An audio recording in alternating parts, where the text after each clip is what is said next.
Today's Tuesday, it's the first day of March 2022. Let's go for a bit of a walk. We'll call this the flood walk at Waterford. You see the recent floods, the sudden unexpected flooding of Logan River just in the corner of my property.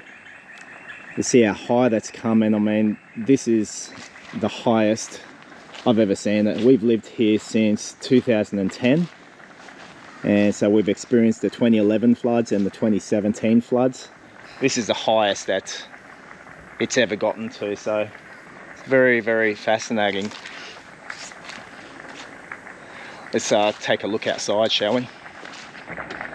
So we had a curbside cleanup, so that's what that's there for.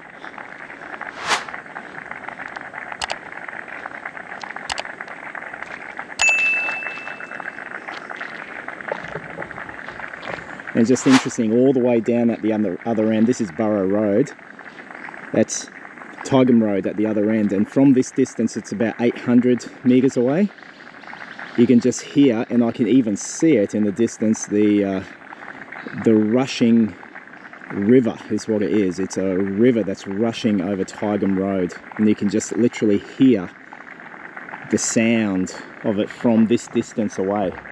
Alright, so what I'm just going to do is just go for a bit of a walk, and we're going to have a look just for a bit of exercising, because we're literally stranded here now. So this is Waterford, and it's very befitting of the name what's occurred, Waterford. It's definitely become a water fjord.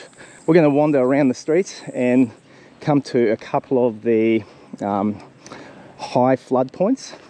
Over here is Abelia Drive. This leads down to Henry Jordan Park, a really, really nice park. Lots of farmland down there, horses. A couple of people live up at the other end, so they are literally stuck in situ where they are now. Just as I'm wandering there to Tygum Road side, you know, 2017 was our last major flooding here, and those levels were unprecedented since the great, iconic, I guess, 1974 floods that occurred here in Logan and Brisbane. So what we're seeing here are brand new, unprecedented levels here in Waterford West. It's going to take a while for the whole cleanup to take place here and for the waters to recede. One saving grace is that we have not lost power here, which has been the usual. Whenever there's been a flooding here, the power has gone out. We've been very fortunate and blessed. So the power has stayed on for all the community here.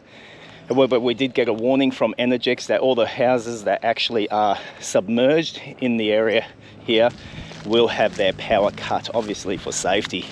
I'm coming now to an intersection.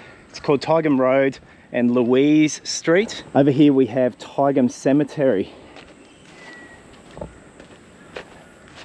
I'll just give you an idea just how much the water has risen here. That's Logan River all the way down at the other end. And I would estimate that to now have risen so that it's probably a good, I don't know, 500 metres now, half a kilometre from what I can see, spanning all the way across. And that is, I can see the flow that's happening. It's bit of speed that river is flowing at now. All right, we're going to go check out Tygum Road now. All right, so here we're coming to the intersection of Borough Road and Tygum Road.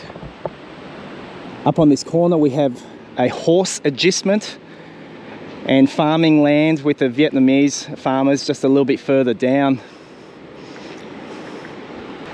Yeah, so this is something else. Alright, so that's the wastewater pump station. We're seeing the Tygum Park and the Tygum Lagoon over flooded. We'll have a look there shortly. It's broken its banks, and so swollen is Logan River that wraps around. It just has flowed over the banks, and it's just flowing right across the road here. And the whole horse adjustment area is just totally underwater now, as you can see. And you can see a whole bunch of the community just on the other side there, that's going towards Kingston Road and Logan Lee Road. And in between, it's just, these are just river rapids. The speed at which that is flowing, yeah, that's brand new. That's unprecedented now since '74. So you can see, you know, all people coming out throughout various times of the day, just checking on something that you just will not see in a long, long time again. Coming a bit further down, we're going to make a right-hand turn here down Lagoon Road. And this is where Tygum Park is, all the way down. We're going to check out how much it's crossing over the parklands and take a look at the raging torrent coming down on that side. All right, and here we have it. The river here is going over Tygum Park with such force. It's quite amazing.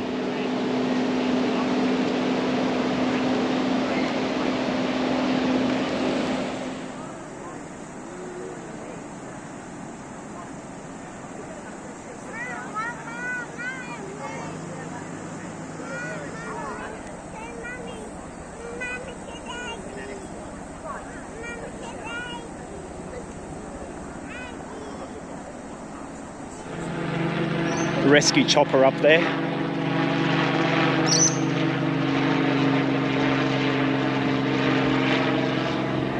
And we're going to keep on powering down Tygum Road up on the western side, which goes towards Butell Street.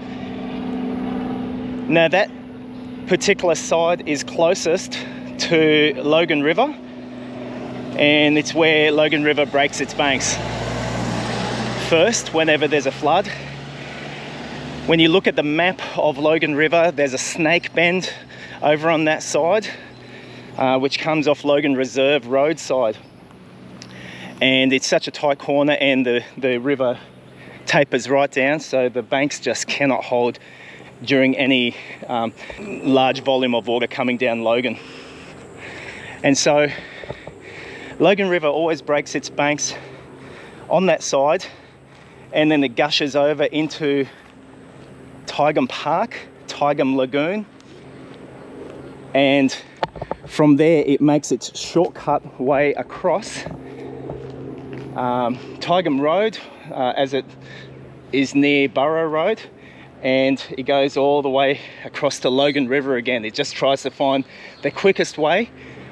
The fastest way goes across I think it's Abelia Street, which is near Henry Jordan Park, and that's where it meets up again with Logan River.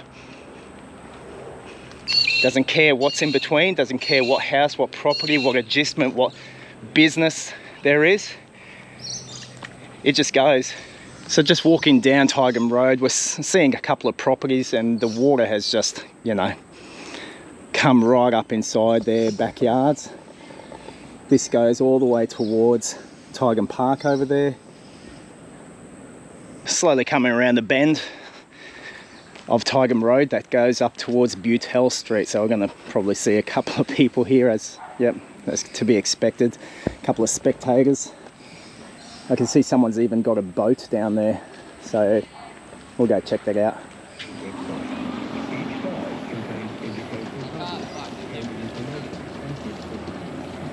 And there we have Butell Street all the way up on the other side there. So anyway, this has been a very fascinating little walk just around the neighbourhood here.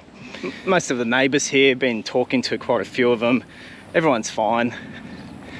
No one's in any danger. Yeah, some properties go down. Most of the houses here are fine though. They're up a little bit higher compared to where the floodwaters actually go.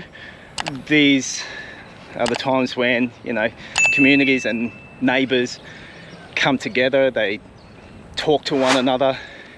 Sometimes it's events like this, unfortunately, that you know, neighbours get to know each other in these times and not before. It really should be the other way around, shouldn't it?